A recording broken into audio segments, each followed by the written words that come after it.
todos nós, você também deve ter ouvido que algo está acontecendo na Venezuela esses dias. E como sempre acontece nesses casos, somos inundados por notícias da grande mídia com seus próprios interesses. A começar com os mesmos refrões, com os conceitos criados para nos dar medo e não para nos informar.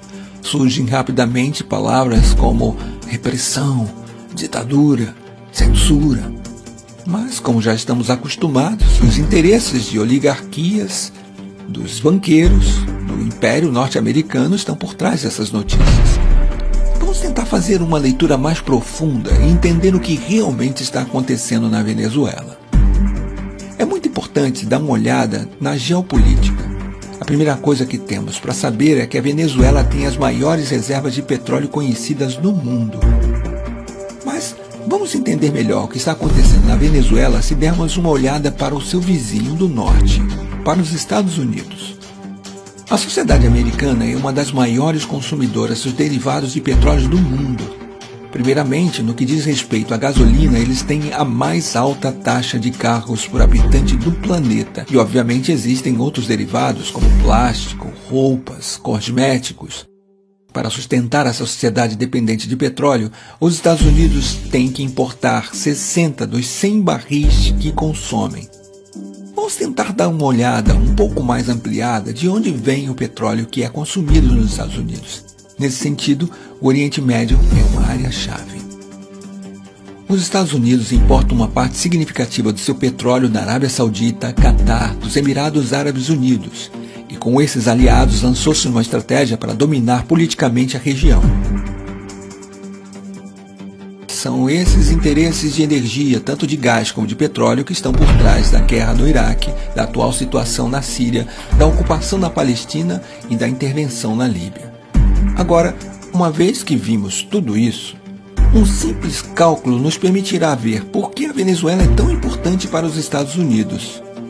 O petróleo que vem do Oriente Médio atravessa o Estreito de Hormuz e segue seu caminho através do sul da África até chegar ao Texas. Esta viagem dura entre 40 e 45 dias. Em vez disso, o petróleo que vem da Venezuela leva apenas 4 a 5 dias para chegar aos Estados Unidos. Ao comparar o custo que significa importar petróleo do Oriente Médio e não da Venezuela, podemos entender muito claramente quais são os interesses norte-americanos nesta questão. Agora, é muito importante que entendamos como esses interesses determinaram a história da Venezuela. Por mais de 40 anos, isso foi determinado pelo que foi chamado Pacto de Ponto Fixo. Foi um pacto político entre a Ação Democrática e o COPEI, o Comitê de Organização Política Eleitoral Independente. Através desse pacto, eles concordaram em um programa político comum, e a única coisa que mudava era que eles alternavam no poder de acordo com as eleições. Esses dois partidos de direita sequestraram completamente a democracia venezuelana por mais de 40 anos, defendendo apenas os interesses das oligarquias e deixando o povo venezuelano sem qualquer representação. O que eles garantiram durante os 40 anos no poder foi um petróleo barato para os Estados Unidos. Isso causou muita pobreza ao povo, que começou a se manifestar cada vez mais forte. Em fevereiro e março de 1989, essas manifestações já atingiram seu pico, até que foi chamado de Caracaço. Este marco histórico triste para a Venezuela significou a ordem do governo venezuelano para atirar nos manifestantes. Morreram mais de 3.000 pessoas em uma semana. Entre os comandantes militares que se recusaram a atirar nos manifestantes durante o Caracaço se encontrava um muito particular, o comandante Hugo Chávez Frías. Logo depois que tentaram derrubar este regime assassino da oligarquia através de uma rebelião militar que não funcionou, o comandante Chávez se candidatou às eleições e foi assim que ele foi eleito em 1998 presidente da República da Venezuela. O governo do comandante Chávez significou uma mudança histórica para os venezuelanos e venezuelanas. Primeiro de tudo por causa do enorme fortalecimento da democracia no país.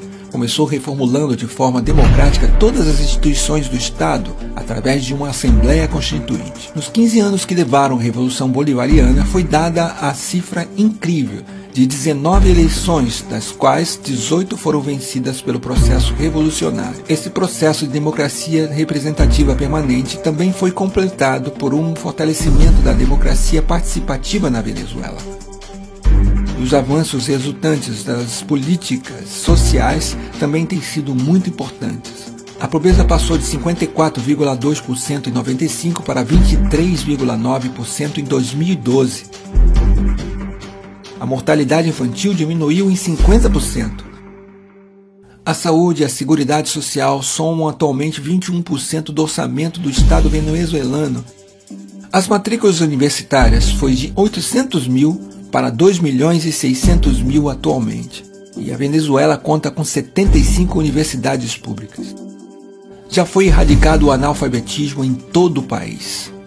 Obviamente, o Império Americano, vendo que pela primeira vez na história um governo venezuelano se ocupava muito mais com seu povo do que com os interesses norte-americanos e que o novo processo de união soberana e emancipadora da América Latina ameaçava sua hegemonia política, não ficou com os braços cruzados. Em 2002, apoiou claramente um golpe de Estado contra o governo democraticamente eleito de Hugo Chávez. Tendo falhado graças à mobilização popular, fomentou uma sabotagem econômica através de uma greve de petróleo com o apoio da oligarquia. No entanto, essa nova tentativa de desestabilização também falhou. A única coisa que mudou é que desta vez é uma nova estratégia, o que chamamos de golpe suave.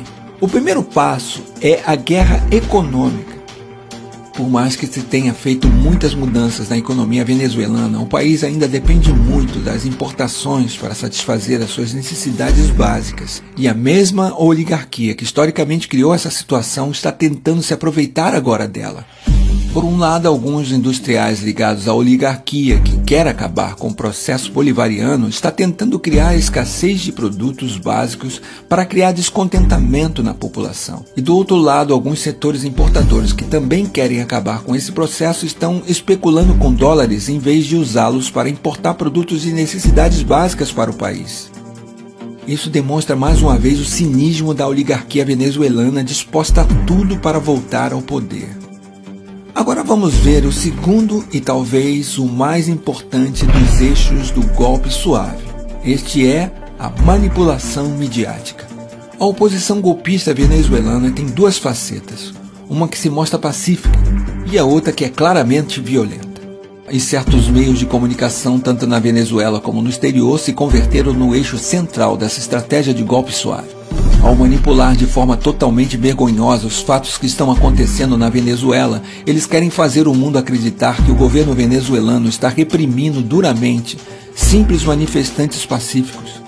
Mas esse roteiro nós já conhecemos e não cairemos mais facilmente nessa armadilha. Se olharmos um pouco mais para a história desses últimos anos na América Latina, nós percebemos que os Estados Unidos e as oligarquias não ficaram de braços cruzados na frente dos movimentos progressistas. Primeiro foi a tentativa fracassada de golpe na Venezuela em 2002. Infelizmente, em 2010, o golpe de Estado em Honduras se concretizou. Então foi a vez do Equador, onde felizmente a tentativa de golpe de Estado em 2010 falhou. Mas isso não terminou e o governo paraguaio de Lugo não teve tanta sorte. E em 2012, ele estava derrubado por um golpe de Estado parlamentar. Em 2012 e recentemente 2014, também foram denunciadas tentativas de golpe de Estado na Bolívia. Em 2016, infelizmente, o Brasil foi vítima desse golpe parlamentar. Desta vez, na Venezuela, a história está tentando se repetir, mas o povo de lá não vai permitir. O povo latino-americano tem aprendido muito com o passado, por isso não vai mais deixar o Império Norte-Americano e as oligarquias locais conseguirem tirar o processo de mudança em que se encontram.